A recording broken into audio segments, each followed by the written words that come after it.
Welcome to our channel. ఈ రోజు మనతో పాటు స్టోరీ టెల్లర్ రమగారు ఉన్నారు. నమస్తే రమగారు. నమస్తే జయ. రమగారు, చిన్నపిల్లలు మనము కొట్టినప్పుడు కానీ ఏదైనా ఒక సందర్భం వచ్చినప్పుడు దెబ్బకి దెయ్యం వదులుతుంది అంటాం. అసలు దీనికి దానికి కనెక్షన్ ఏంటండి? అంటే మనం కొడితే దెయ్యం వదలటం ఏంటి? దీనికి సంబంధించి ఏమైనా స్టోరీస్ కానీ, అసలు ఈ ఈ మాట ఎందుకు వచ్చింది, ఈ సామెత? బోల్డ్ అంత కథ ఉంది దానికి. అయితే దెబ్బకి దయ్యమే కాదు, దెబ్బకి దేవుళ్ళు కూడా బెదురుతారు. మరి పిల్లలకి ఒక దెబ్బ వేస్తే ఇప్పుడు మామూలుగా అరిచేసి చచ్చిపోతాం, ఎంతసేపు అరిచినా వినరు. ఒక చెంపకాయ పడేసరికి పెద్ద రాగం తీసి మళ్ళీ కొడుతుందేమోనని రాగాన్ని మింగేస్తారు పిల్లలు సాధారణంగా.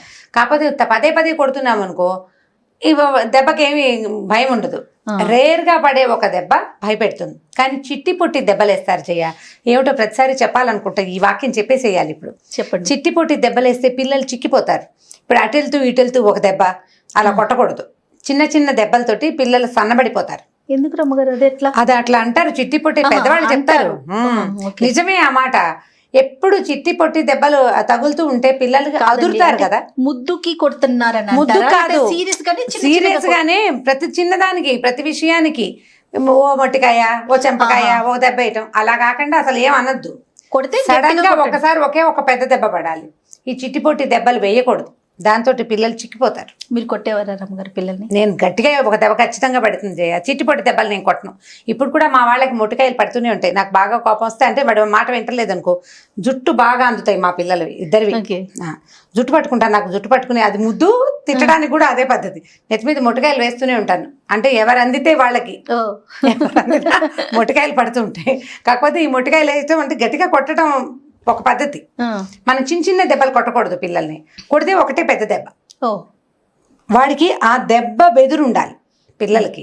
కొడుతుందేమో అమ్మ అన్న భయం ఉండాలంట. కొడుతుంది, అంతేగాని ఎంతసేపు కొడుతుంది, అంతకంటే ఏం చేస్తుంది, దీనికి అంతకంటే ఇంకేవి రాదనిపించేస్తుంది.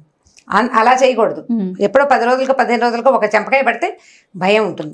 10 రోజులకు ఒకసారి ఏమిటి నెలకోసారి కొడతావా? 10 రోజులకు ఒకసారి కొట్టకూడదా? నెలకు ఒకసారా?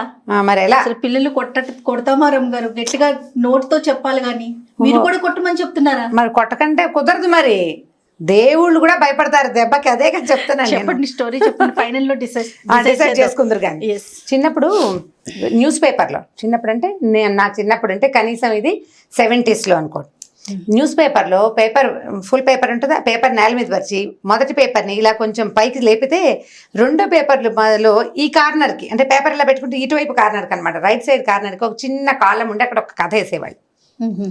ఆ కథలో రకరకాల ఇంట్రెస్టింగ్ కథలు అండి. మొత్తం కథ అంతా కాదు, అది సీరియల్ లాగా కథ నడుస్తూ ఉండేది అనమాట. ఒక 5-6 బొమ్మలు లేదా 7 బొమ్మలు. ఒక్కొక్క బొమ్మకి ఇప్పుడు అమర చిత్ర కథలకు ఎట్లా వాక్యాలు ఉంటాయి, ఆ వాక్యాలు ఉండేవి.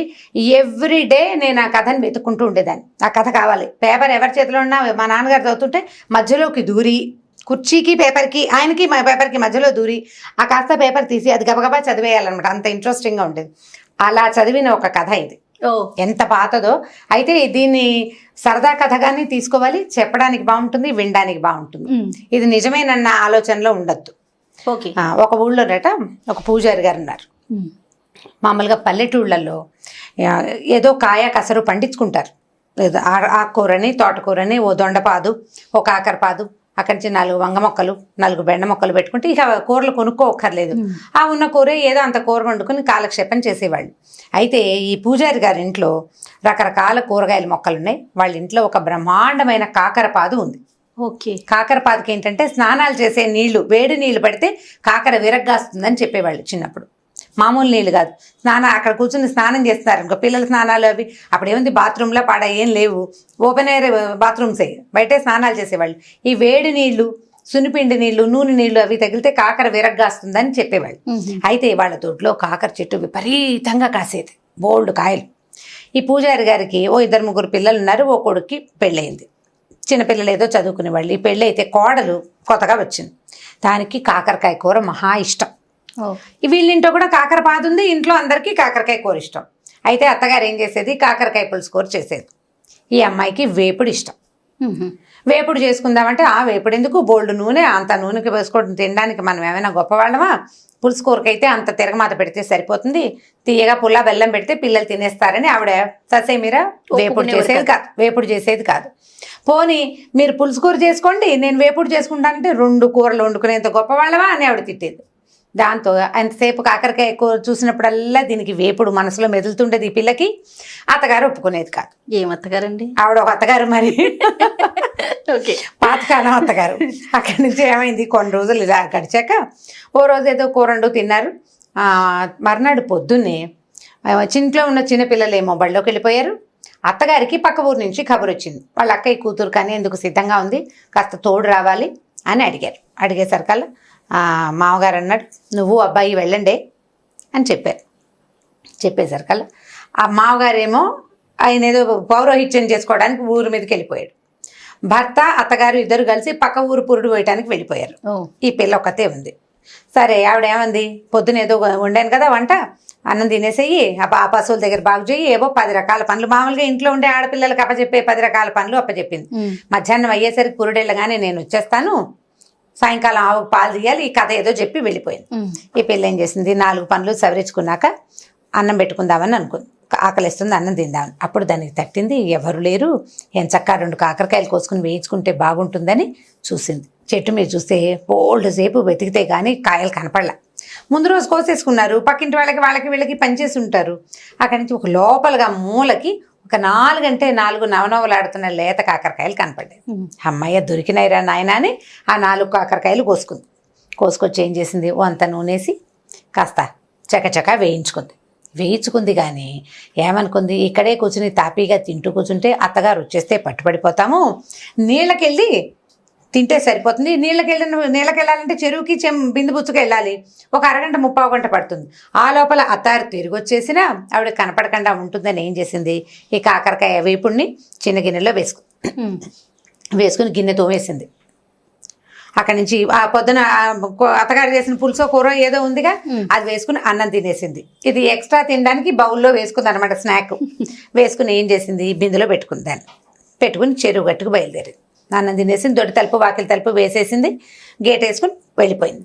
ఈ వెళుతూ ఉంటే ఏమనుకుంది, చెరువు గట్టు మీదకి వెళ్తే చాలా మంది కనపడుతున్నారు. చెరువు గట్టు మీద అక్కడ కూర్చుని కాకరకాయ కూర ఓపెన్ చేస్తే దాంట్లో ఇంగు వేసింది, జీలకర్ర వేసింది. అదేమో మూత తీసేసరికల్లా వాసన వస్తుంది కదా, వేపుడు గుమగుమలాడుతూ వాసన రాదు, వాసన వస్తుంది. ఎవరైనా ఓకేనా అర్థమవుతుంది. రెండోది నేను తింటున్నట్టు చూస్తారు. ఓ పని చేద్దామని ఈ చెరువు గట్టుకి కొద్దిగా యువతలుగా ఒక కాళిక అమ్మవారి దేవాలయం ఉంది. ఆ ఊళ్ళో చిన్న గుడి. వీళ్ళ మామగారు కూడా అక్కడ అర్చన చేస్తాడు, అంటే ఆ గ్రామ దేవత అనమాట కాళికమ్మ. అయితే ఏం చేసింది, అదే పెద్ద గుడి ఏం కాదు, అది చిన్న గుడి. కొద్దిగా తలుపు జారేసుకుని లోపల కూర్చోవచ్చు అమ్మవారు ఎదురకుండా. ఇదేం చేసింది, తలుపు అలాగా తోసి పిల్ల లోపలికి వెళ్ళి కూర్చుని బిందెలో నుంచి గిన్నె తీసింది, ఒక్క ముక్క ఎగరేసి నోట్లో వేసుకుంటే కాళికాదేవి చూస్తుంది. ఏమిటి ఇది ఎవరు నా ఎదురుగుండా కూర్చొని తింటోందని చూస్తోంది నేరుగా. చూస్తుంటే ఈ పిల్ల చూసింది పైకెత్తి, నీకు పెట్టడానికి కాదులేవమ్మా నేనే తింటున్నాను అంది ఒక మాటకి. అనేసరికల్లా ఆవిడ మళ్ళీ చూస్తోంది పిల్లకేసి.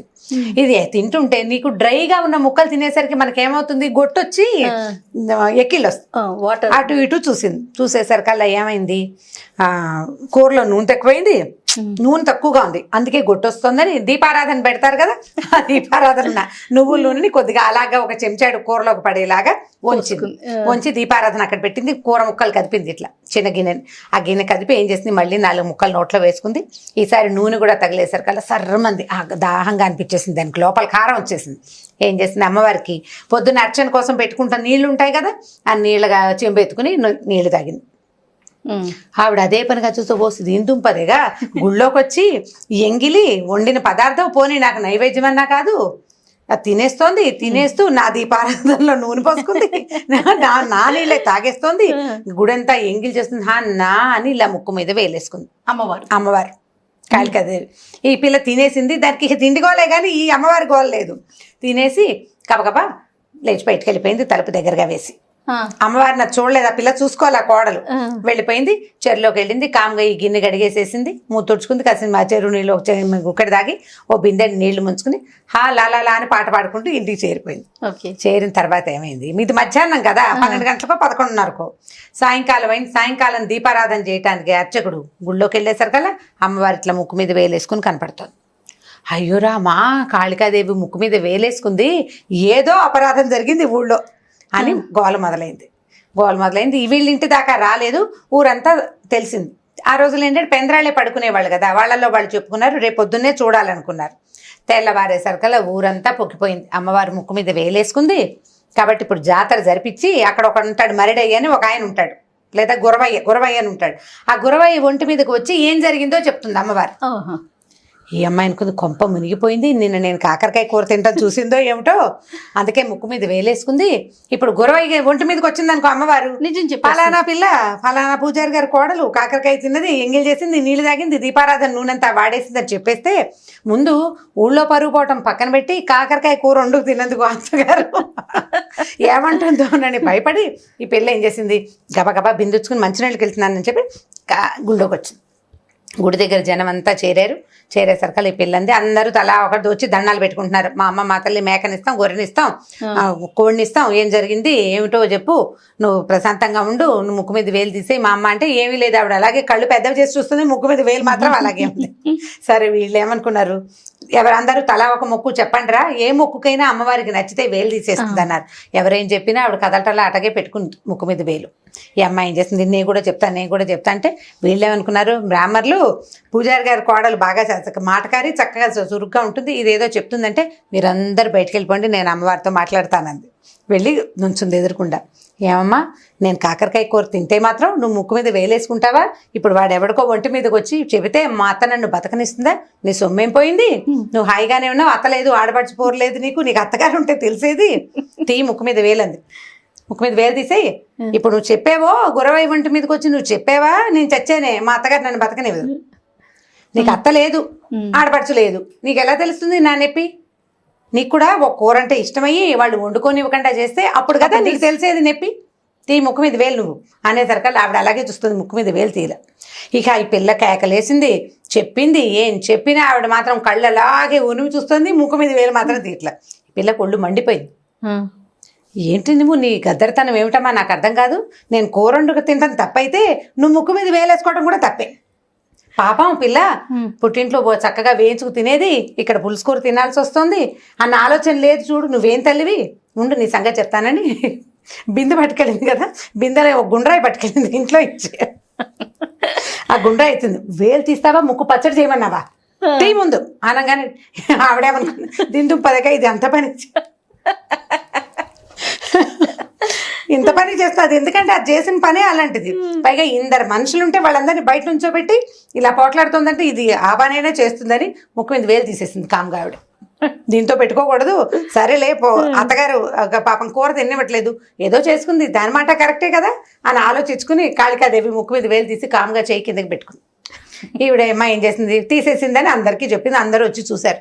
చూడంగానే అమ్మ పూజారి గారి కోడలు ఎంత భక్తురాలు, అమ్మవారితో నేరుగా మాట్లాడి ముక్కు మీద వేలు తీయించేసింది అని చెప్పి ఇక ఆ పిల్లని ఇక మామూలుగా కాదు, నువ్వే రోజు అమ్మవారికి వచ్చి పూజ చేయాలమ్మాయి అని చెప్పి ఇక ఎంతో ముద్దుగా చూసేశారు. అత్తగారు కూడా తన కోడలు ఎంత మహాభక్తురాలో తెలుసుకుని అప్పటి నుంచి దానికి ఇష్టమైన కాకరకాయ వేపుడే వండి పెడుతూ అమ్మవారి ప్రధాన గణంలోకి ఈ పిల్లని చేర్చేశారనమాట. ఆ అమ్మాయి కూడా అప్పుడు ఆ క్షణానికి తను తప్పించుకోవాలి కాబట్టి అమ్మవారితో పోటాడింది, కానీ అది భక్తి కాకపోవడం ఏం లేదు దానికి. ఆ తర్వాత నుంచి అమ్మవారిని నిత్యం చక్కగా సేవించుకుంది. పూజారి కూడా బాగా, ఈ పిల్ల ఏముంది రోజు గుళ్ళోకి వచ్చి పూజ చేసే వాళ్ళకి సంపద ఆటోమేటిక్గా వస్తుంది. తర్వాత వాళ్ళ కుటుంబం బాగుపడింది. కాకరకాయ ముక్కల ద్వారా ఈ పని చేసింది అనమాట. ఆవిడకి భయం వేసింది కదా, దెబ్బ అంటే దెబ్బ దేవుడికి కూడా గురువే. ఎప్పుడు మనం మామూలుగా తెలుగులో చెప్తారు, సామెతలు చెప్పుకుంటామా, సంస్కృత సామెతలు కూడా కొన్ని మనం చెప్తాం. దండం దశగుణం భవేత్ అని. దండం అంటే ఒక దెబ్బ 10 రకాలుగా పనిచేస్తుంది. ఈ మధ్య వాట్సాప్లో ఒకళ్ళు ఎవరో ఒక వీడియో పెట్టారు, వాట్సాప్లో కాదనుకుంటా ఫేస్బుక్లో. ఒక ఆయన చిన్న పిల్లని పక్కన కూర్చోబెట్టుకుని అన్నం ప్లేట్లో పెట్టుకుంటాడు. తన చేతిలో ఒక బొమ్మ ఉంటుంది, ఆ బొమ్మకి అన్నం తినిపించడానికి ట్రై చేస్తాడు. ఆ బొమ్మ తిందు, ఆ కర్ర తీసి టపా టపా టపా కొడతాడు ఆ బొమ్మని. తర్వాత ముద్ద తీసి పిల్లకి పెడితే పిల్ల కిక్కురు మనకండా తినేస్తుంది. దాన్ని కొట్టాడు నన్ను కొడతాడు అని అర్థమవుతుంది కదా. మనం ఒకళ్ళని కొడితే రెండో వాళ్ళు భయపడతారు కదా.